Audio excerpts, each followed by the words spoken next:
নমস্কার বন্ধুরা, শ্রাবণী রান্নাঘরে আপনাদের সবাইকে স্বাগত জানিয়ে আমি প্রতিদিনের মতো আবারও আজকের একটা রান্নার ভিডিও নিয়ে আপনাদের সামনে চলে এসেছি। আজকের আমি আপনাদের পটল আলুর সঙ্গে অল্প একটু খাসির চর্বি দিয়ে একটা অসাধারণ রেসিপি বানিয়ে দেখাবো। আশা করি আপনাদের ভালো লাগবে। তার জন্য কিন্তু আমার পুরো ভিডিওটা আপনাদের দেখতে হবে। আর দেখা শুরু করার আগে একটা লাইক দেবেন, ভিডিওটা সম্পূর্ণ দেখে সুন্দর একটা কমেন্ট করবেন আর শেয়ার করতে ভুলবেন না। তাহলে চলুন আজকের আমি এই রেসিপিটা কিভাবে বানাচ্ছি সেটা আপনারা একবার দেখে নিন। রান্নাটা করার জন্য প্রথমে আমি এখানে দেখুন গ্যাসটা অন করে একটা কড়া বসিয়ে দিয়েছি। এইবার আমি কড়ার মধ্যে দিয়ে দেব সর্ষের তেল। এখানে কিন্তু রান্নাটা আমি সর্ষের তেলেই করব, তার জন্য এখানে কড়াই বেশ কিছুটা পরিমাণে সর্ষের তেল দিয়ে দিলাম। দিয়ে তেলটাকে প্রথমে একটু গরম হতে দেব। তেল কিন্তু এখানে প্রথমে খুব ভালোভাবে একটু গরম করে নিতে হবে। আর আমি প্রতিদিনের মতো আপনাদের একটা কথাই বলবো যে প্লিজ আমার ভিডিওটা আপনারা টেনে টেনে দেখবেন না, পুরো ভিডিওটা দেখুন। আশা করি আপনাদের ভালো লাগবে। দেখুন আমার কিন্তু এখানে তেলটা গরম হয়ে গেছে। তেলটা আমি এখানে খুব ভালোভাবে প্রথমে গরম করে নিয়েছি। এইবারে আমি এর মধ্যে দিয়ে দেব এখানে আলু আর পটলটা আমি এইভাবে একটু ডুমো ডুমো করে কেটে ধুয়ে পরিষ্কার করে রেখেছি। সেই আলু আর পটলটা এখানে দিয়ে দিলাম। এইবারে আমি এর মধ্যে দিয়ে দিচ্ছি দেখুন নুন। এখানে আন্দাজ মতো একটু নুন দিয়ে দিলাম।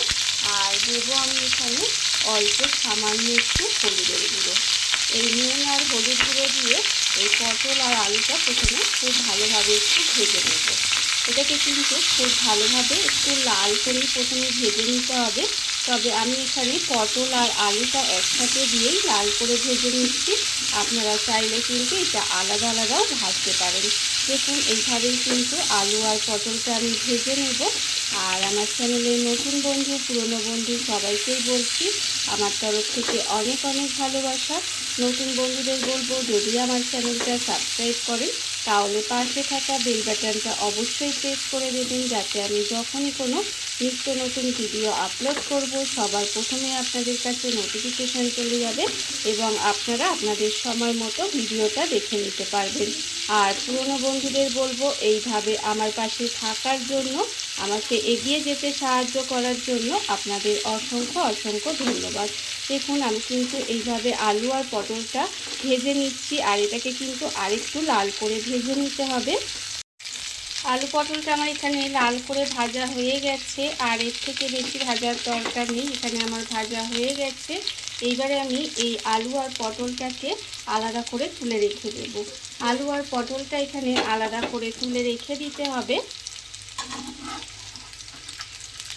পটল আর আলুটা আমি আলাদা করে তুলে রেখে দিয়েছি। এবার এই তেলের মধ্যে রান্নাটা করব। প্রথমে আমি একটা তেজপাতা মাঝখান থেকে ছিঁড়ে এর মধ্যে দিয়ে দিলাম। আর দেব আমি এখানে অল্প একটু গোটা জিরে। তেজপাতা আর গোটা জিরেটা দিয়ে একটুখানি তেলের মধ্যে নেড়েচেড়ে ভেজে নিতে হবে। ফোড়নটা আমি খুব ভালোভাবে তেলের মধ্যে একটু নেড়েচেড়ে ভেজে নেব। আর আজকে যে পটলের রেসিপিটা আমি আপনাদের দেখাচ্ছি, আলু পটলের রেসিপিটা, সেটা কিন্তু খেতে একদম অসাধারণ হয়। এইভাবে অল্প একটু খাসির চর্বি দিয়ে আপনারা যদি এটা বানান, খেতে কিন্তু ভীষণই টেস্টি হয়, ভীষণ ভালো খেতে লাগে। এটা আপনারা ভাত, রুটি, লুচি, পরোটা যে কোনো কিছুর সাথে কিন্তু খেতে পারেন। একটা অন্য রকম স্বাদ এনে দেয়, ভীষণই ভালো, ভীষণ টেস্টি হয় এটা। দেখুন এইবার আমি ফোড়নটা ভাজা হয়ে গেছে, আমি এর মধ্যে দিয়ে দিচ্ছি পেঁয়াজ। এখানে আমি পেঁয়াজ দিয়ে দিলাম একটা বড় সাইজের, এইভাবে কুচি করে রেখেছিলাম সেই পেঁয়াজটা দিয়ে দিলাম। দিয়ে পেঁয়াজটাকে প্রথমে খুব ভালোভাবে ভেজে নেব। ঘরোয়া কয়েকটা মশলা দিয়ে আজকের আমি রেসিপিটা বানাবো, কিন্তু এর স্বাদ হয় অসাধারণ। দেখুন এখানে কিন্তু পেঁয়াজটা আমি যতক্ষণে ভাজছি ততক্ষণ এখানে আমি পেঁয়াজের মধ্যে দিয়ে দেব চিনি। এখানে কিন্তু 1 চামচ চিনি দিয়ে দিলাম। দিয়ে এই পেঁয়াজের সঙ্গে একসঙ্গে ভেজে নেব। মানে চিনিটা এই পেঁয়াজের সঙ্গে একসঙ্গে ক্যারামেল হয়ে যাবে। এতে কি হবে, কালারটা সুন্দর আসবে। দেখুন পেঁয়াজটা এবার সুন্দর করে একটু ভেজে নিতে হবে।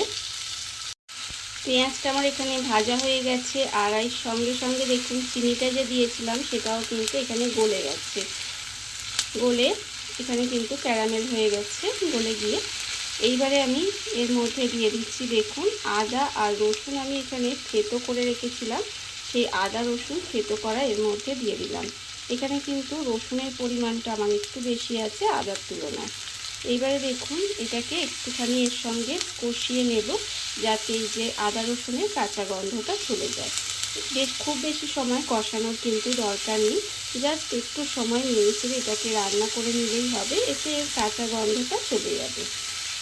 থেতো করা আদা রসুনটা দিয়ে আমি একটু এইভাবে নাড়াচাড়া করে নিয়েছি, এর ফলে কাঁচা গন্ধ চলে গেছে। এইবার আমি এর মধ্যে দিয়ে দেব দেখুন এখানে আমি যে খাসির চর্বিটা ছোট ছোট করে টুকরো করে রেখেছিলাম, সেই খাসির চর্বিটা এখানে দিয়ে দিলাম। ধুয়ে পরিষ্কার করে রাখা আছে, সেটা এখানে দিয়ে দিলাম। দিয়ে এবার এটাকে এর সঙ্গে খুব ভালোভাবে একটু সময় কষিয়ে নেব। এটাকে কিন্তু এইভাবে একটু এর মধ্যে দিয়ে কষিয়ে নিতে হবে। খাসির চর্বিটা দিয়ে দেখুন আমি কিন্তু একটু সময় এইভাবে এর সঙ্গে কষিয়ে নিয়েছি। এইবার আমি এর মধ্যে দিয়ে দিচ্ছি টমেটো।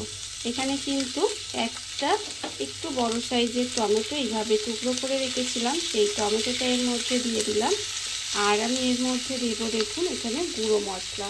গুঁড়ো মশলার মধ্যে এখানে আছে আমার আন্দাজ মতো নুন, হলুদের গুঁড়ো, লঙ্কার গুঁড়ো, জিরের গুঁড়ো আর ধনের গুঁড়ো। সেই গুঁড়ো মশলাগুলো এর মধ্যে দিয়ে দিলাম। আর যেহেতু আমি এখানে গুঁড়ো মশলা দিয়েছি, তাই এখানে অল্প একটু জল দেব। দিয়ে মশলাটা খুব ভালোভাবে কষিয়ে নেব। মশলা কিন্তু খুব ভালোভাবে এটার সঙ্গে কষিয়ে নিতে হবে। দেখুন এইভাবে কিন্তু একটু সময় নিয়ে এটাকে একটু ঢেকে ঢেকে মশলাটা সুন্দর করে কষিয়ে নেব। এর ফলে কি হবে, চর্বিটাও কিন্তু এর সঙ্গে রান্না হয়ে যাবে আর মশলাটাও একদম সুন্দর করে কষানো হয়ে যাবে। সেই জন্য এইভাবে গ্যাসটাকে লোতে দিয়ে দেব, দিয়ে ঢাকা দিয়ে দিয়ে কিন্তু এই মশলাটা একটু কষিয়ে নিতে হবে। ঢাকা দিয়ে দিয়ে কিছুটা সময় এইভাবে আমি কষিয়ে নিয়েছি। এর ফলে দেখুন খুব ভালোভাবে কিন্তু এটা কষানো হয়ে গেছে, আর থেকে তেলটাও ছেড়ে দিচ্ছে আস্তে আস্তে। যখন এইভাবে সুন্দর করে একটু কষানো হয়ে যাবে, তখন কিন্তু আমি এর মধ্যে দিয়ে দেব এই যে আলু আর পটলটা আমি এখানে ভেজে রেখে দিয়েছিলাম, সেই আলু আর পটলটা এর মধ্যে দিয়ে দেব। আলু পটলটা দিয়ে কিন্তু এবারে সুন্দর করে এটাকে কষিয়ে নিতে হবে খুব ভালোভাবে। মশলার সঙ্গে আলু পটলটা দিয়ে আবারও কিন্তু খুব ভালোভাবে এটা একটু সময় নিয়ে কষিয়ে নেব। খাসির চর্বির মধ্যে মানে যে কষানো হচ্ছিল মশলাটা খাসির চর্বি দিয়ে, তার মধ্যে কিন্তু এখানে আলু পটলটা দিয়ে সেইটাও কিন্তু একটু সময় নিয়ে সুন্দর করে কষিয়ে নিয়েছি। আর দেখুন এখানে কিন্তু একদম সুন্দর করে কষানো হয়ে গেছে। এইবারে আমি এর মধ্যে দিয়ে দেব জল। এখানে কিন্তু আলু পটল ভাজাই আছে, তাই খুব বেশি জল এখানে দেব না। এখানে চর্বিটা একটু সেদ্ধ হবে আর এই আলু পটলটাও একটু সেদ্ধ হবে, সেই পরিমাণে কিন্তু জল দিয়ে দিলাম।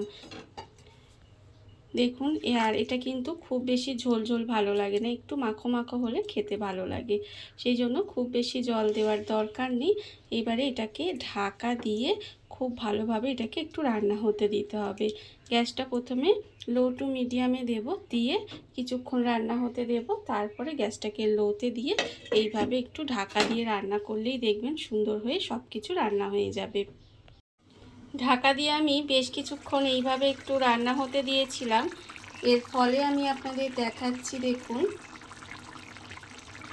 এর ফলে কিন্তু এখানে এই দেখুন এই আলু কিন্তু সেদ্ধ হয়ে গেছে। এখানে আলু সেদ্ধ হয়ে গেছে দেখতেই পেলেন, আর পটল তো এখানে রান্না হয়ে মানে সেদ্ধ হয়েই গেছে। আর এখানে যে চর্বিগুলো সেগুলোও কিন্তু নরম হয়ে গেছে। এইভাবে কিন্তু আমি ঢাকা দিয়ে বেশ কিছুক্ষণ রান্না হতে দিয়েছিলাম। এর ফলে কিন্তু এটা দেখুন কি সুন্দর মাখো মাখো মতো হয়ে গেছে। এইবার আমি এর মধ্যে আমার রান্নাটা প্রায় হয়েই গেছে, এর মধ্যে দিয়ে দেব নামানোর আগে অল্প সামান্য একটু গরম মশলার গুঁড়ো। গরম মশলার গুঁড়ো দিয়ে এটাকে খুব ভালোভাবে মিশিয়ে দেব। মিশিয়ে দিয়ে কিছুক্ষণ ঢাকা দিয়ে এইভাবে রেখে দেব। তারপরে আপনাদের সামনে পরিবেশন করে দেখাবো যে এটা কেমন হলো। দেখুন সাধারণ একটা আলু পটলের তরকারি কিন্তু অল্প একটু খাসির চর্বি দেওয়ার ফলে কিন্তু এটা অসাধারণ রেসিপি তৈরি হয়ে গেছে। এটা আপনারা যে কোনো কিছুর সাথেই খেতে পারবেন, খেতে ভীষণই সুন্দর, ভীষণই টেস্টি হয়। দেখুন রান্না আমার একেবারে রেডি। এইবারে আমি গ্যাসটা অফ করে কিছুক্ষণ ঢাকা দিয়ে রেখে দেব, তারপরে আপনাদের সামনে পরিবেশন করে দেখাবো ঠিক কেমন হলো। দেখুন বন্ধুরা, বাড়িতে থাকা কত অল্প উপকরণে কত অল্প সময় কত সুন্দর একটা পটল আলুর মধ্যে অল্প একটু খাসির চর্বি দিয়ে একটা অসাধারণ রেসিপি তৈরি হয়ে গেছে। আপনারা দেখতেই পেলেন। আর এটা কিন্তু খেতে ভীষণ সুন্দর হয়। এইভাবে আপনারাও কিন্তু একদিন হলেও বাড়িতে বানিয়ে দেখতে পারেন। আর এই ভিডিওটা যদি আপনাদের ভালো লেগে থাকে, আপনারা আমার চ্যানেলটা সাবস্ক্রাইব করে এইভাবে আমার পাশে থেকে যেতে পারেন। তাহলে চলুন আজকের ভিডিওটা এই পর্যন্তই। নমস্কার।